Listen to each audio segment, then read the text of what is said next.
Welcome to my YouTube channel. My name is Coach Andres with Coaching with Andres. And ladies, today we're going to talk about a very common situation I've learned in my coaching, a very trendy topic I always keep on seeing and hearing about. So I dove in and got a lot of research, a lot of knowledge, a lot of facts, and what I want to help you all with this. It's called dating with anxious attachment.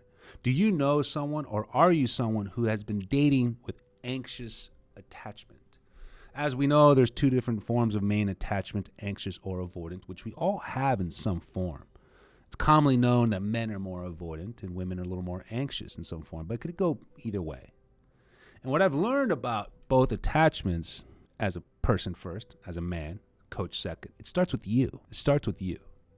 You can't overcome, you can't secure, you can't fix your attachment based on the other person. It's not going to work. It's not going to be sustainable. It's not going to be healthy. It's not going to be positive. It's not going to be fun. It's going to be draining all the time, needing someone to make sure you never feel anxious, to be someone there for you all the time. It's not healthy. And that's what I always try to talk to you and my clients, because I love relationship coaching. I love being a love coach. I truly do. But the essence of what I try to coach starts as a life coach, is also what I do. And I implement life coaching goals, life coaching tasks, life coaching points, and how to secure yourself, how to elevate yourself, how to validate yourself, how to believe in yourself. Because that work translates to a healthy relationship, to a healthy love. When you do the work within yourself, you'll know that person's right for you. You'll know. Is that person inspired by it? Is he in love with that? Does he appreciate that? Is he grateful from that? Does he learn from you? And that's what the beautiful thing about relationships that I see so often is that when you do the work for yourself, the partner, the lover, the boyfriend, the husband, whoever he is, ladies, compliments who you are, not defines who you are. And that love is sustainable. That relationship is exciting. You're not leaned on the person so heavily about these things that are about you. So I'm going to talk about 3 specific signs. If you feel like you are dating with anxious attachment, or if you know someone, let me know. Write a comment, share your story, or share this video. I'd really appreciate that, because I'm here to help you all. If anything, hit the subscription, because I'd really appreciate your subscription, so in that way you get notified for future videos. I have a variety of new videos on anxious and avoidant attachment styles. And then on top of that, I'm going to talk about how to secure those attachment styles. Number 1, of having an idea, a sign that you're dating with anxious attachment. Fear of abandonment. Fear of abandonment. And you know, I'm not a psychiatrist. I'm not a psychologist. I'm not a therapist. I'm a coach. I'm a licensed, certified coach. I take a lot of pride in my coaching. I take a lot of honor in what I try to do and help. Because whatever I learn, I want to share. Whatever I've gone through, I want to share. And I do know, respectfully, for what I've experienced, is that sometimes the fear of abandonment might start from childhood. I'm not here to diagnose any of that. But it might start from abandonment of childhood.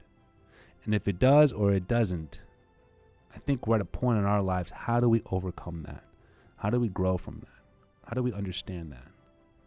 Agree to disagree, painful situations, lonely moments, discomfort, all the above. I've heard it. I've coached over almost 400 women, way over 10,000 hours, and I've heard a variety of situations, but they're at a point in their lives, an adult, single moms, divorced women, retired women, where they're willing and they're ready to face that discomfort. Understand this abandonment. If it was childhood or if it wasn't, I know it's within myself. And I know I bring that fear of abandonment to the dating scene, and I misrepresent who I really am to being the scared version of who I am. I misrepresent the real me compared to the fearful me. And I think we've all done that in some form, of course. But it's up to you to eventually face that, to overcome that, to understand that, to grow from that, to now really represent the real you, the person who's resilient, the person who's committed, determined, the person who fights for what they want. The love you want in someone else is the love you need to fight for within yourself. And it starts now. It starts with this, anxious attachment. It's a very common thing going on these days because people are becoming more anxious. And I'm not trying to dismiss the reasons. I understand the reasons. I don't care if they're heavy or light or weak or shallow or not, doesn't matter. But if you feel anxious, and you know you do, watch this video, share this video, leave a comment, because I'm here to help you on how to secure it. Because it starts with you, not him. not him, with you. I'm here to help you get that. Number two, a sign of, are you dating with anxious attachment? Dating with anxious attachment. Number two is very common in all attachments, and it's very common in all people. But anxious people take it to the next level. Fear of rejection. Fear of rejection. He's going to say no. He's not interested. I get it, because you're putting yourself out there. The fear of rejection is terrifying if you let it define you. Fear of rejection can be intense.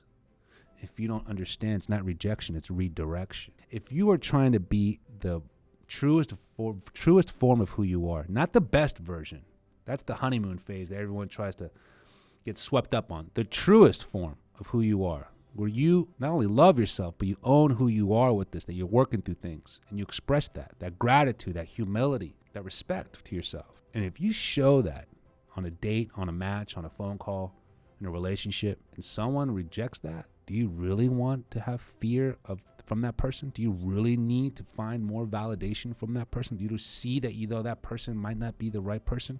Again, it's not rejection, it's redirection to somebody else.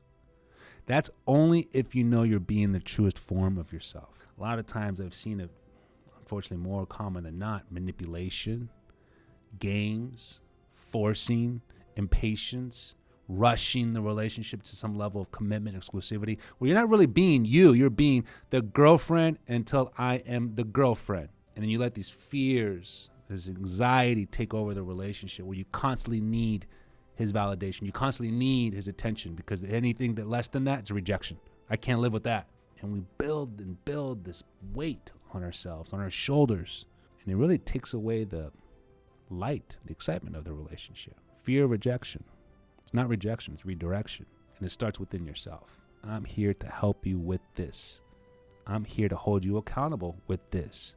I'm here to hold you responsible with this. Send a message. I'm going to help you out with that. I always tell my clients, I'm going to promise you two things out of our call, out of our coaching session. Clarity and motivation towards your goals. Clarity and motivation towards your goals. What are your goals? Make the relationship work. Okay, that's the goal. The work is having the clarity of understanding that it starts with you, and we're going to do the work, me and you, on you. Then the goal is the happy relationship. The goal is the man of your dreams. All right? Number three, another sign of dating with anxious attachment. As you can see, everything kind of plays a part, and it leads one thing to the other. Fear of being abandoned, fear of rejection, needing validation. It literally it's like a ripple effect. If you just have one of these, it leads to the other. So you have to be aware of whatever it is that you feel like you have to understand it. Fear of constantly needing validation from others rather than feeling secured within yourself. There could be a different form of validation from someone. Let's say your father, your mother, some older sibling, your boss, feeling proud, feeling recognized, feeling seen, feeling heard. I think that's great. If you want to kind of switch that from level of validation to feeling proud of the work you do, that's a positive spin on that. But in the relationship world, if it's needing validation for every little thing that you do, reassurance, that's not necessarily validating what the work you've done. It's just constantly skipping the work you need to do to get someone else to overcompensate their attention with you. That validation is the attention you constantly need, that overcompensation from him to you, which is not being proud of the work you've done. It's the lack of work you've done. Anxious attachment is very common. And I've seen it more and more because people are becoming more anxious. Regardless if it's right or wrong, we need to understand it. We need to respect it and know it starts with you on how to secure it. I want you to comment your situation, and I'm going to respond to you, and we're going to have a coaching session. I'm going to help you secure this attachment, secure this anxiety, because it starts with you. That's what I do. I implement my life coaching with the relationship coaching goals. My name is Coach Andres with coachingwithandres.com. Ladies, if you have any questions, send a comment. If you have any interest in the coaching sessions, go to coachingwithandres.com. I'm always here to help, and thank you for watching.